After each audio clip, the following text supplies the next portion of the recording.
Right after Diddy got arrested in 2024, people began asking if Jay-Z's downfall would follow. Would he be the next gatekeeper to get exposed for all he has done? At a certain point, it seemed like Jay-Z was going to deal with the same fate as Diddy when he was named in his own horrific lawsuit, accusing the rapper of R-wording a 13-year-old alongside Diddy at a celebrity party. Jay-Z somehow managed to escape that incident without losing it all, but it already had put the wheels in motion for the Roc Nation downfall, as ever since that day, Roc Nation and Jay-Z have been getting exposed left and right. Now, it's only a matter of time before the massive corrupt empire he built comes crashing down. Hey guys, I hope all is well. Welcome back to The Truth Is, where I drop new videos exposing the truth weekly. In today's episode, we will be talking about Jay-Z and Roc Nation. But before you begin, I just wanted to let you guys know, I am already working on a video on the Iran situation. Unfortunately, I won't be posting this one on YouTube, as I don't want the channel to be taken down or for me to get a community guideline strike. I don't want you guys to think I'm ignoring this very important news. But in order for me to say what I really have to say about this, it can't be here on YouTube. So to protect the channel, it would be available as a Patreon exclusive only. I want to thank you all. Now, let's get right into it. Very few men in the music industry have made it to the level Jay-Z made it to. He is by far one of the most successful artists in hip-hop who managed to build an unstoppable empire. Not only has he generated hundreds of millions of dollars through his music, but through his other lucrative business ventures. While most rappers talk about having money and power, most of them just have some money. Jay-Z, on the other hand, has endless money and real power. The kind of power that fixes anything and destroys anyone. Funny, the very power that made Jay-Z king of hip-hop, it's what's gonna cause his downfall. He has used this power negatively against so many for so many years that they have now started standing up against him. In hip-hop, Roc Nation is not only loved and respected, but it's highly feared. Jay-Z is not only a dangerous man, but also the woman who he has running the operation at Roc Nation, Desiree Perez. Both Jay-Z and Perez have managed to destroy their enemies using strategically constructed plans that take advantage of Roc Nation's immense power and reach within the music industry and even the law. Everyone else in the industry is tired of how Jay-Z is controlling everything. They are tired of pretending like Roc Nation is this great label that does so much for artists. In reality, it is a horrible crime syndicate that operates like a well-organized mob. Just like we saw with Diddy, the Roc Nation RICO might be coming sooner than you expected. Not because of the elite wanting Jay-Z out of the way, but because the rest of the music industry is turning on him. Recently, Nicki Minaj seemed to threaten to expose Jay-Z and Roc Nation, claiming that Roc Nation has been intimidating her and sabotaging her career. Which isn't hard to believe when you realize that's exactly what they did to Tory Lanez. Tory literally made an album from prison calling out Jay-Z and exposing him for setting him up. Then weeks later, Tory is brutally attacked in prison by a man serving life. This is what usually happens to those who stand up against Roc Nation and Jay-Z. They tend to end up in prison or worse, getting taken out. But how long could Roc Nation keep this up? How many people who speak out are they gonna be able to silence? At this point, things are getting too obvious, and Jay-Z isn't going to be able to escape his fate anymore. In today's episode, I will show you some of the reasons why Jay-Z's downfall is coming sooner than you think, why we are approaching a point in time that he might end up just like Diddy, sitting in a cell fighting for his freedom. When it comes to Jay-Z getting exposed, he's been accused of several horrific things that could all be put in separate categories. The first category has to be corruption and the abuse of power seen from Roc Nation. The second category is his allegations of dealing with minors, with the third and most disturbing category being the alleged bodies Jay-Z has been behind. Let's start with the first category. It has long been rumored that Jay-Z has always used his power as one of the top rappers to hinder other artists' careers. For example, Jay-Z has been accused by many rappers of sabotaging their career because he didn't want them to outgrow him or simply because he didn't like them. Cam'ron dealt with this early in his career, as Jay-Z didn't really like him when he was signed to Rockefeller Records. At one point, Dame Dash tried to make Cam'ron the vice president of Rockefeller Records, but Jay-Z blocked this, making sure Cam'ron would never get into an executive position in the music industry. And it's the reason why Cam'ron never made it further than an artist. Cam wasn't the only rapper Jay-Z used his power against, as he also did the same thing to DMX. Jay saw just how big DMX was getting and didn't want to let him surpass him. So he did everything in his power to sabotage DMX's career while he was signed to Def Jam, making sure that DMX's 6th studio album didn't get the label support it needed to really take off. What happened was, like I said, I had the crazy track record, Def Jam, everything was good. I go to do the 6th album, and Jay-Z became president. Yeah. When he first got the job, he hit me with the call like, yo, dog, inmates is running the building, like, yo, you good? Finish the album, shoot the video. What happened? Let's go on vacation, and we don't know. What you mean you don't know? How do you listen to a whole album, pick a single, shoot a video, then don't know? Okay, I see what's really good. You're trying to eliminate the competition, because at first you retire, then get me off the label. Now you're back rapping again. Okay. This is the same thing the artist MIA accused Jay-Z of doing to her. According to MIA, sometime after signing to Jay-Z, he turned on her after MIA's elite billionaire husband divorced her and told Jay-Z to blackball her, paying him off.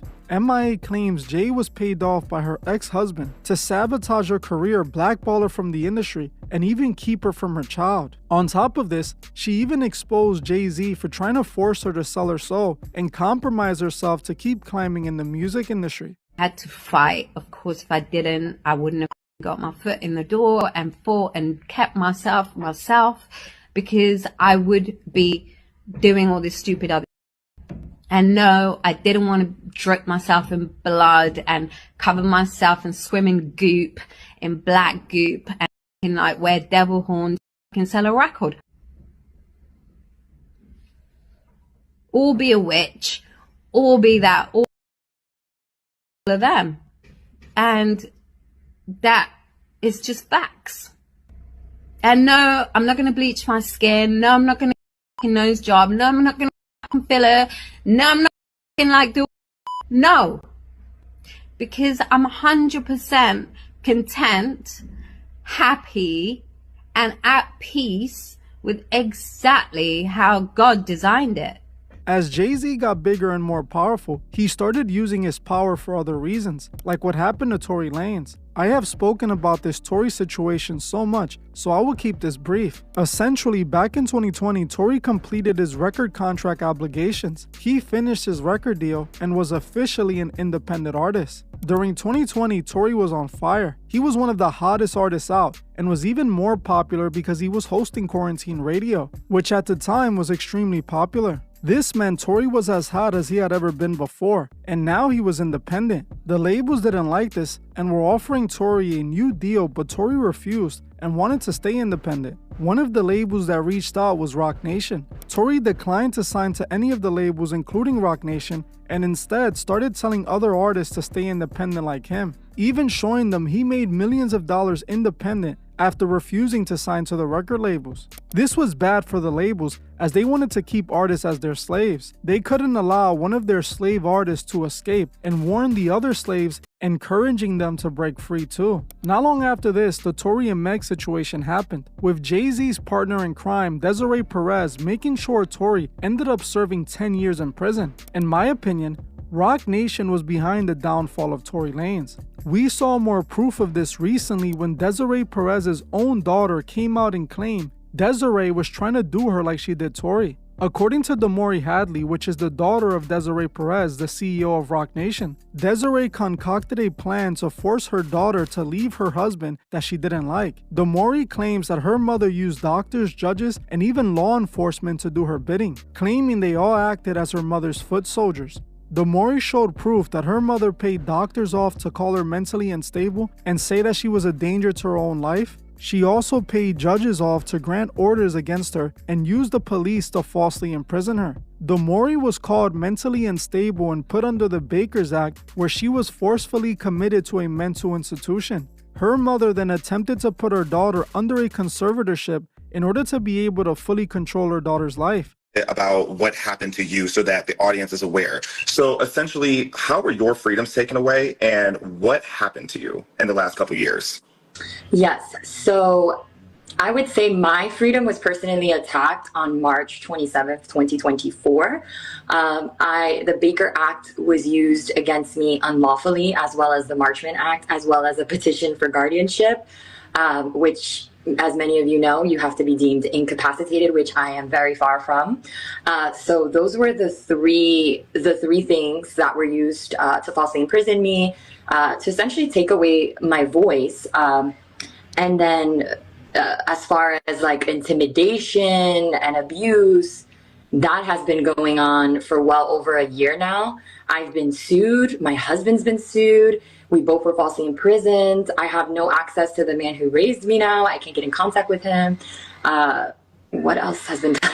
Private investigators, unlicensed private investigators, you know, living across the streets. They moved now, but just the following. I mean, the list goes on, and I know we'll talk about that in our detailed interview, but those were the specific, like, short answer things that have happened to me. And for those watching who aren't familiar with Demaray's situation, she has the receipts. The receipts are all there. You can find it on the internet already. You did an incredible interview with Jaguar, right? So I want to shout out Jaguar, and, you know, and we're going to get more into that. I want to talk a little bit about, first of all, what was some of your mom's alleged involvement in all of this? Alleged is a very strong word because of the receipts and the evidence that I have is overwhelming, honestly. But I know we have to tread lightly with that. So her involvement is pretty much very black and white, right? So we have body cam footage of doctors, and I quote, saying, you know, me saying, I know you were paid by my mother, and Dr. Daniel Bobar saying, well, all doctors are paid. So we have that, right? We have a private investigator named James Fondo, owner of Sig9, former Broward Sheriff Office police officer, saying that, you know, he put a tracker in my car, which is a felony here in the state of Florida, right? We have police reports listing my mom, her full name, Desiree Perez, but then listing her as my aunt when she's not my aunt, and her lying on police reports into police, claiming to be my aunt. I'm not sure why she didn't think that people wouldn't check that. It's very uncertain. We have body cams of private investigators, Jeffrey Brown, admitting that my aunt, aka my mom, called police and said I was being abducted at a farm with my 3 husband's nephews to get him arrested, and for police to go over there and arrest him in front of the kids, very intentionally, because it could have been done every other day. It was done that way to make a statement, and it was done to intimidate children. So I do want to highlight that, because I don't think it matters what color or ethnicity. Children should always be off limit. And I don't think people are talking about that enough, right? It's not just trauma that I've been through, my husband. You have now impacted children to the point we haven't been back to that farm, and we used to go once a year, every year in December. And we haven't been able to go because, again, the trauma of going there. What else? We have body cam. We have her listed in both the Baker Act, the Marchman Act, the guardianship petitions as her being the petitioner to essentially get rid of my rights, Desiree Perez. So she's listed on there. This is all public record. I've been doing my due diligence to post it. I'm realizing that a lot of people don't have access to download these public records. So I'm working with a mutual person that connected me to you to get that out there in the light so that people can, you know, have access to reading it, because I know Pacer is very expensive. So working on getting that out for you guys. BJ, the surprise witness, did a deep dive on the lawsuit. It's 95 pages, the alleged complaint.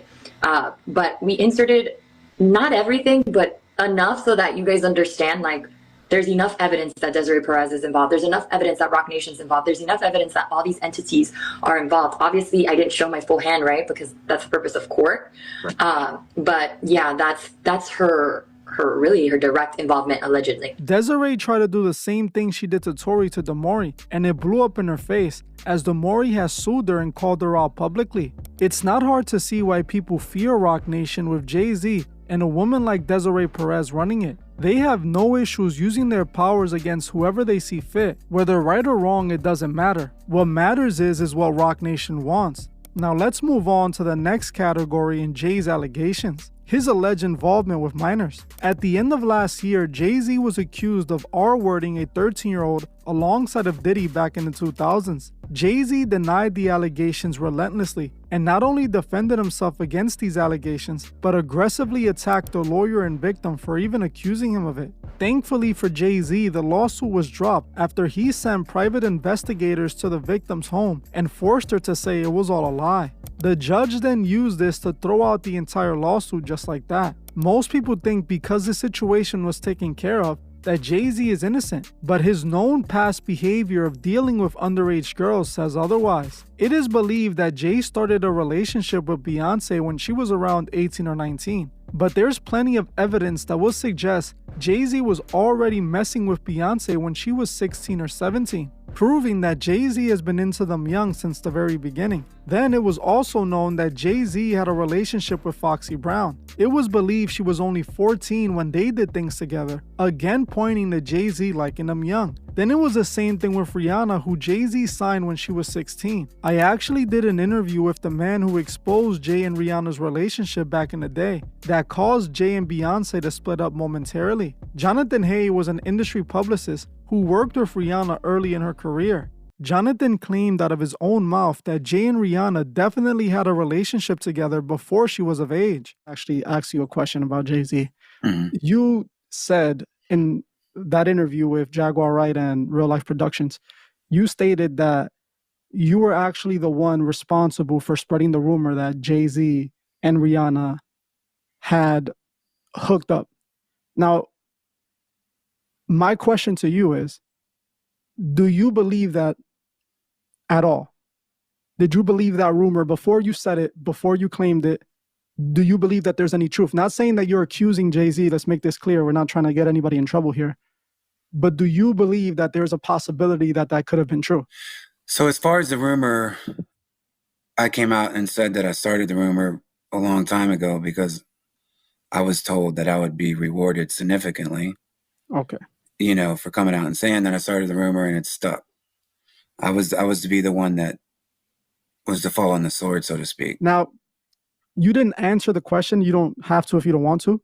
At any moment, did you personally feel that they could have had something going on? Jay-Z and Rihanna? Definitely. You can say alleged. Okay, allegedly, definitely. Not allegedly. Okay, definitely. See, I agree with you 100%. That's what I believe as well. And the people that reached out to you, they essentially made you cover this up. They, like you said, made you throw yourself on the sword and take responsibility for something that you basically, you weren't even the one 100% behind the rumor. They just told you to say it.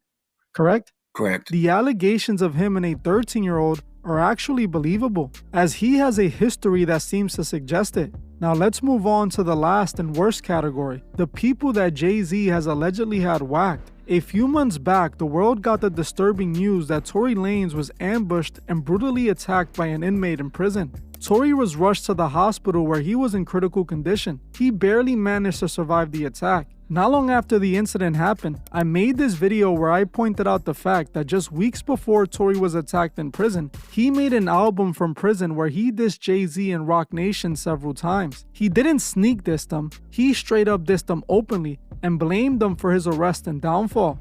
It didn't take long for the internet to put two and two together, blaming Jay-Z for this attack on Tory that he barely survived. What's interesting is that another man that had beef with Jay, that was once close with him, claims that Jay tried to do the same thing to him. A few years back, R. Kelly made headlines after he claimed Jay-Z tried to have him eliminated while in prison. He claimed Jay-Z tried to have him taken out to silence him. Now, I'm not defending R. Kelly at all, as I believe R. Kelly is a disgusting monster just like Diddy and Jay-Z. But recently, R. Kelly was hospitalized after he claimed they attempted to take him out again. It seems like this is a move Jay-Z is known for, something that the rapper Prodigy tried to call out years ago. Prodigy was one of the rappers who didn't fear Jay-Z, even when he should have. Prodigy called out Jay-Z when no one else would even dare. Years back, while Prodigy was serving time in prison, he wrote a letter calling Jay-Z a puppet of the Illuminati, claiming that Jay had sold out and was being used to manipulate the masses. I wrote a lot of letters while I was in there, man.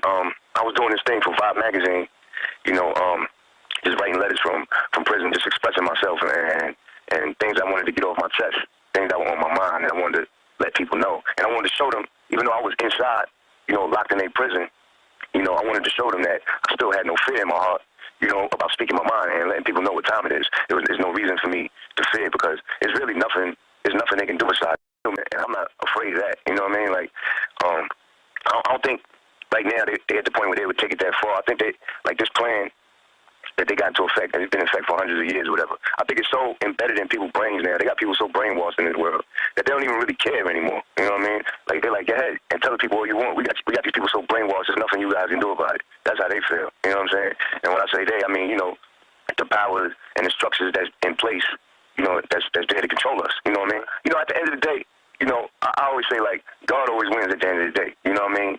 Good always won't beat evil at the end of the day, man. No matter how bad it's looking, you know what I mean? No matter what's going on, you know what I mean? Good is always going to win. You know what I mean? But right now, you know what I mean? The devil definitely got the world in the headlock. You know what I mean? It's crazy. It's definitely crazy. And it's at the point where they got it so far. Like I said, they don't even care. They put it all in our face. You know what I mean? This information age is everywhere. It's all over the internet. What's going on? You know, it's all in these books. It's in movies. It's in, you know, it's all over the place. And they got people so brainwashed. You know what I mean? With all the you know, fashion and, you know, jewelry, especially like in the hip hop world. You know, in the hip hop community, in the urban communities where I come from. You know what I mean? Prodigy kept on exposing Jay every chance he got. But sadly and mysteriously, Prodigy ended up passing away in a hospital after it was reported he choked on a boiled egg. Obviously, to me, this was the cover story. And Prodigy was taken out just like all the other rappers that tried Jay-Z. Just like people think Jay-Z did to the rapper Pimp C. According to Pimp C's close friend, Pimpin' Ken, Pimp C had a freak-off tape of Beyonce and another rapper. Let's go back. You had mentioned Pimp C earlier. With that being said, did Pimp C really have a tape of somebody in the industry that would break the internet? Still trying to find out who was in this Pimp C tape. All I can tell you, there was a famous R&B chick, and there was a guy that was getting money at the time. And, you know, Pimp, he used to be in the studio. And every now and then he had a camcorder, so he was able to get some footage. And he wanted to do something with the footage, but I don't know why he didn't do nothing with it, but if I could got a hold of that tape, I'd be a billionaire.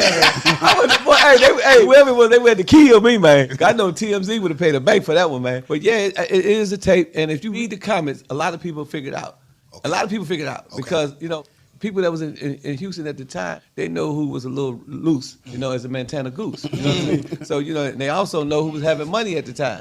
So it's not really hard to figure out. But, you know, but no, the only reason why I won't tell it because Pimp C is not here. Pimp C never really liked Jay and was talking about this tape to people behind the scenes. Not long after this rumor started to circulate around the industry, he was found dead in a hotel room with candles lit up all around him, like some sort of satanic ritual. Yeah. I'm gonna post this picture because this is a good picture. We're gonna put this picture inside the interview. Okay. I'm gonna show it to my wife. This is Vicious. Bundy was supposed to be here. Okay. You know what I'm saying? But he had to go take care of family emergency. Yeah. This was Bundy's rap partner, ex-mom. You know what I'm talking about? Mm-hmm. And that's Buddy. Yeah. Oh, who's Buddy? When y'all ask me who is Buddy, so tell me about Buddy. Can you? Buddy the killed my cousin. You got that from a reliable source. Yeah. Where did you hear? So the story I heard, it was multiple people inside the hotel room. Female, I think maybe be a male, another male probably. So that exclusive. So C went to the restroom and Buddy said, look, y'all don't say nothing. I'm gonna play a joke on Pimp. And he poured something into his drink. And when he came back from the restroom, he started drinking it and almost immediately started throwing up blood. And what made me believe that, I packed C bags after he passed. From that same hotel? From that same hotel. I pulled back the cover of the bed and was blood in the bed. So that's what made me believe that story to be true. Now, we talked about this prior to cutting on the cameras. And I never talked about it outside of saying Buddy. You know what I'm saying? And this guy was from Jackson, Mississippi. Like you and I said that you had heard the same thing, that he was going around bragging. Yep. That he had done this. Yep. What? Yes, in the streets of Jackson. And I heard it from someone who at one point really didn't know I was even affiliated with Pimp, but we were associated through a former organization. Many people to this day believe that Pimp C didn't die by accident, but he was taken out for what he knew about Jay and Beyonce. And honestly, I believe these allegations could be true, as the way that Pimp C was found, it clearly indicates some foul play. These allegations paint Jay-Z as a monster that is way worse than Diddy, a monster who runs around thinking he's unstoppable and has no limitations to his actions. Mind you, these are only the known things about what Jay has done to people. There is still a lot of stuff that is unknown, but there is so much that is coming out that Jay-Z is looking cooked as the days go by. Gone are the days that people were afraid to speak out against him. There's only so many people Roc Nation can silence before it gets too obvious. While we know Jay is protected by the elite, they can only cover for him so long. Soon, just like Diddy, Jay will make the wrong person mad who will knock the dominoes down and reveal everything. Jay-Z is running on borrowed time, and soon his day will come. We just have to keep putting that pressure on him. There shouldn't be an organization like Roc Nation that's allowed to do whatever they want with no consequences. This criminal organization needs to be held accountable. Jay-Z is a Masonic puppet who sold out years ago. He was used to corrupt millions of people and did it so well he was given a gatekeeper position, a position that he was using for evil. Jay-Z and Diddy are evil twins, and soon they will be in the same place together. Well, I'm gonna end this one here. I want to thank you all for watching, and I'll see you guys in the next one.